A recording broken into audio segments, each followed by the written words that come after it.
This is the most on-the-nose way to tell this classism story.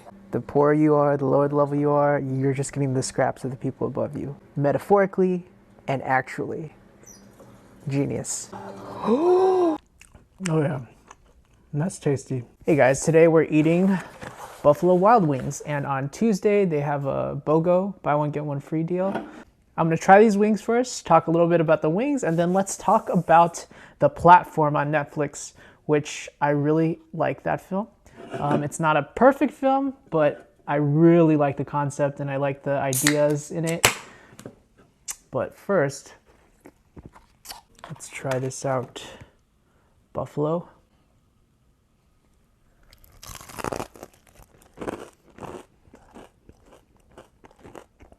It's pretty dry, but still good. I'm very hungry. It tastes good with the ranch sauce.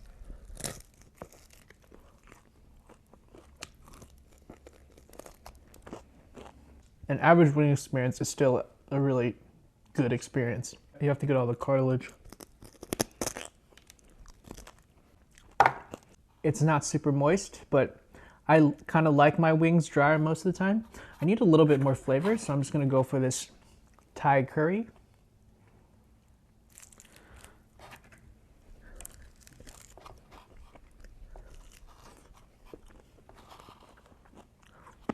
That definitely is a little moisture and it has flavor. When I eat wings, my standard, because I've had the most of it, it's definitely Wingstop. It's closest to my house. It's the one my parents like, so I eat that a lot. And I think Wingstop actually has really, really high quality wings. So these aren't quite as good, but they're good. It's just Wingstop is almost always very juicy. It tastes a little bit fresher.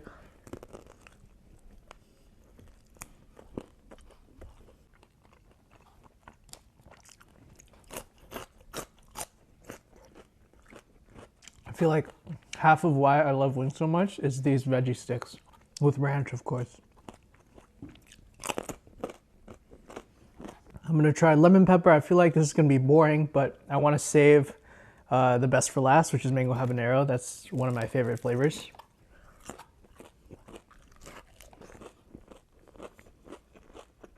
I just don't think the dry rub, I don't think it's strong enough. This just tastes like a plain wing. Not much lemon pepper flavor. This doesn't look plain. This looks like it's packing some flavor and hopefully some heat. So here we go.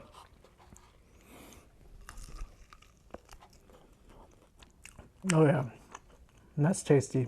There's a little bit of delay before the spice hits you, but immediately you taste the sweetness. You taste the hint of mango. I just like the texture of it being a little bit wetter on the outside. And then it being very chewy. It's not crispy, but it's definitely very chewy, and it's just a good mouthfeel. There was some crisp to that bite, which I appreciated.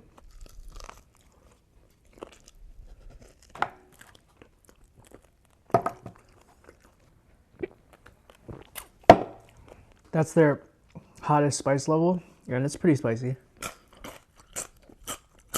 At the level, it's still tasty. It's not like super painful. I mean, my mouth is definitely a little bit on fire, but it's manageable. Bring the temperature back down with just a normal dry rub buffalo wing. But you can kind of see like all the dry rub stuff is right here. It's just not mixed in well. So the flavor is here, but they just need to do a better job of making sure it gets in there.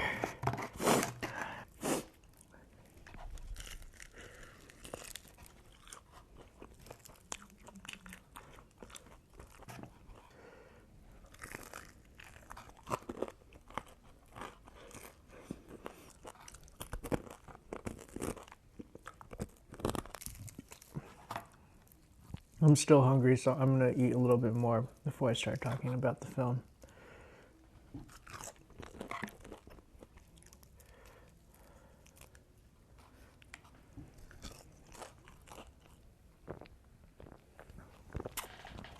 So the platform, it popped up in my recommends, and it's a thriller horror. It's about this guy named Goreng.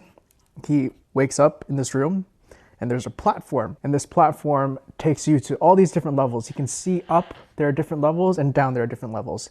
It looks like a prison of some sort, and there's a lot of different people there, but on every level there's two people. So he has this cellmate. His name is I don't remember. It's an old man. It's like Tira Magasi or something. They all have really cool names, and they mean different things. Basically, everybody's in there to get something. Goreng is in there because he just wants time to read, and also once he gets out, he'll get some kind of certificate. The other guy is there because he did something bad. Everybody on different levels are there for different things. But what makes this premise so interesting is that there's a platform that goes through all the levels. And it starts from the top, where it's filled to the brim with the fanciest food you've ever seen. There's snails, turkey, chicken, fruits, cakes. It's just a feast. And then the first two people in that room will get to eat a little bit for a certain period of time, and then it goes down to the one level lower, and then they eat, and it goes down to another level lower, and they eat.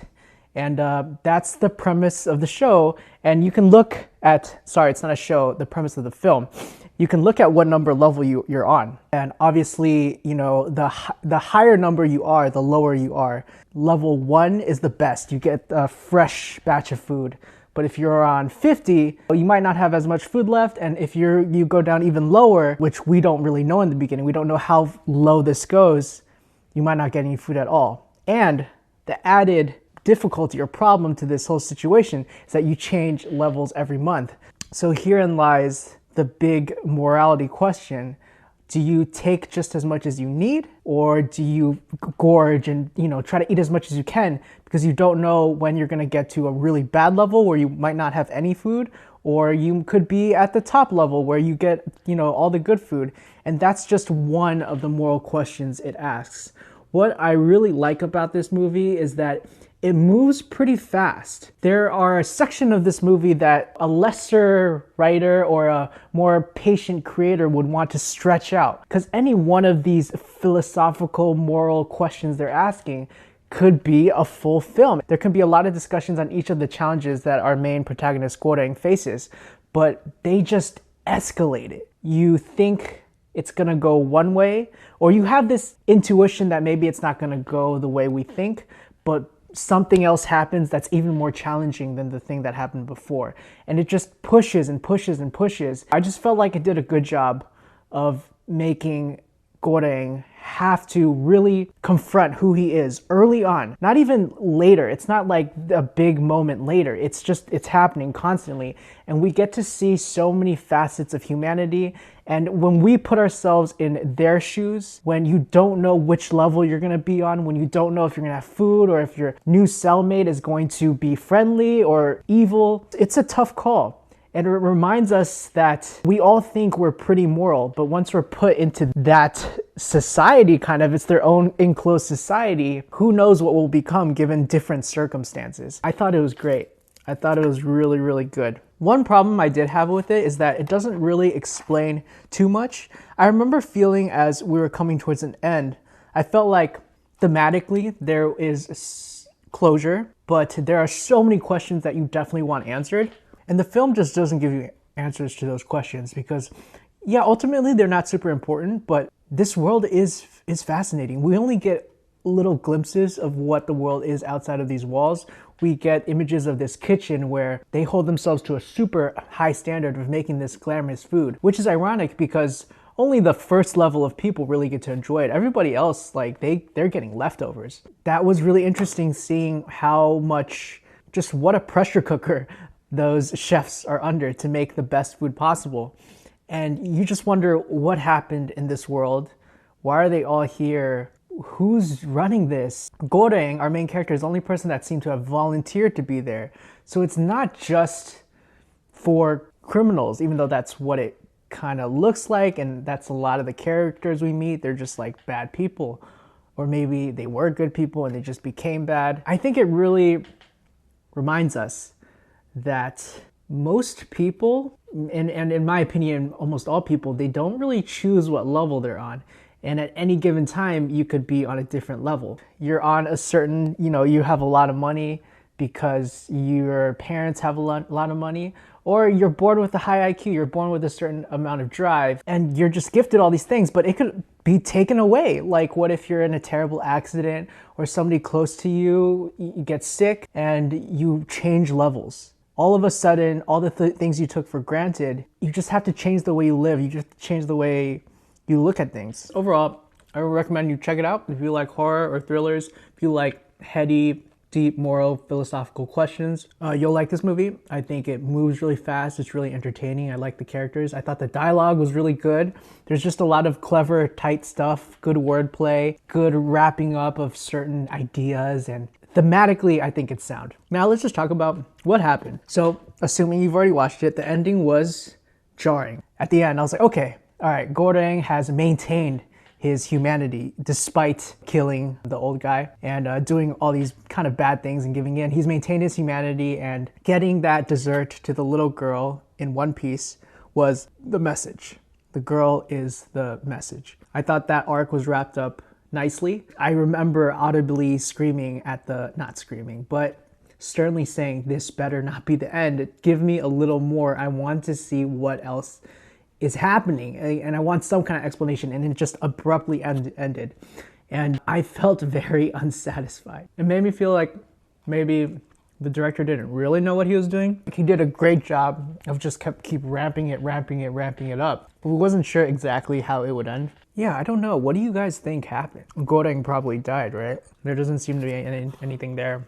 And another thing that wasn't really explained was not the vicious killing girl, but the good-hearted woman with the dog. She said that she's the one who checked the mom character in, and she didn't have a daughter, that she just wanted to be famous. She wanted to be Madonna or something. I feel like she was a good person. Is she lying? Because we find the little girl in the end who the movie wants us to think that this is definitely her daughter, so she wasn't crazy. Her daughter was really missing and she was looking for her. And I thought that made sense, but why would the woman say that stuff about her? Was that true and she also did have a daughter? It was a really cool oh shit moment when what the dog was explaining. She just went crazy. Like, again, a great escalation, but then that ending, that question is there. Was she lying or not? Is that her daughter or not? And there's a bunch of stuff like that just kind of went unanswered, and we don't really know more about Goreng either. We also don't know anything about, the chef storyline or the cooks. It just would have been nice to know a little bit more. But again, I think thematically it was pretty much wrapped up, even though it wasn't like a super emotionally, it was like, okay, you felt release. But if you really, really think hard about all the details, it's not as tight. The technical structural journey of this story, it's not as tight as the emotional journey. I actually started off this review wanting to explain it because I thought I had a good grasp on the themes and what it was trying to say. But as I was eating and talking about it, I realized I don't really have a clear idea of what it all meant. Obviously, the obvious thing it was trying to say was you have to be a good person and think about everybody else, and then that's how everyone gets to eat. That's the first level of analysis. And maybe that's all there is. Everything else just posing questions without clear answers. We don't have to talk about, is eating another person justified? If it saves your life or it saves multiple people's lives based on utilitarianism, it is. But when you're in that situation, it's probably more complicated. And also, everybody watching this YouTube video now, it probably seems absurd until you're in that situation or you haven't eaten for 30 days. Then we'll see how anti-eating human you are. Okay, I finished all my food on this plate. I might be getting a little bit more, but that's all I have to say on the platform. But yeah, thank you so much for watching, and I'll see you all next time.